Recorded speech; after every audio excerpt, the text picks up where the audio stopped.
5 বছর আগে ইউরোপীয় ইউনিয়ন থেকে বিচ্ছেদ কার্যকরের আনন্দ ছড়িয়ে পড়ে গোটা যুক্তরাজ্যে। আতশবাজির পাশাপাশি বর্ণিল আয়োজনের মাধ্যমে গণভোটকে স্বাগত জানান ব্রিটিশরা। তবে গেল জানুয়ারি থেকেই পাল্টে যায় পরিস্থিতি। দ্বিতীয় মেয়াদে বিশ্ব ব্যবস্থাকে ঢেলে সাজানোর উদ্যোগ গ্রহণ করেন ট্রাম্প। দীর্ঘদিনের অংশীদারদের সঙ্গে সম্পর্ক অবনতির পাশাপাশি বাণিজ্য যুদ্ধ শুরু করে যুক্তরাষ্ট্র। এমন অবস্থায় বিচ্ছেদ ভেঙে আবারও ঘনিষ্ঠ হতে শুরু করেছে ইউ ও যুক্তরাজ্য।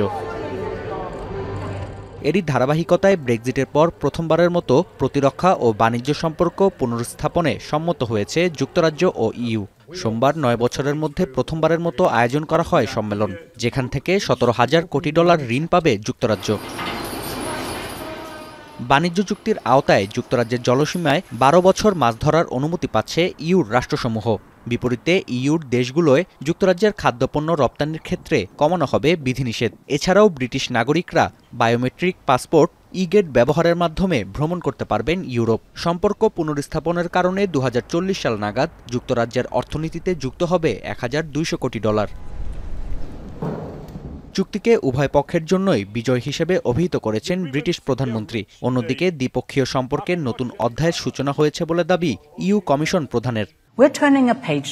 We're opening a new chapter in our unique relationship. This is the story of historical and natural partners standing side by side on the global stage, facing most of the same challenges. This is the first UK-EU summit. It marks a new era in our relationship. And this deal is a win-win. It delivers what the British public voted for last year. সম্পর্ক পুনরুস্থাপনকে ব্রিটিশরা স্বাগত জানালেও এর বিরোধিতা করেছে বিরোধী দল। Conservative পার্টির প্রধানের দাবি, চুক্তির মাধ্যমে যুক্তরাজ্যের সম্পদ বিলিয়ে দিয়েছে স্টারমার প্রশাসন। 1 মাসের মধ্যেই তৃতীয় চুক্তিতে সই করল যুক্তরাজ্য।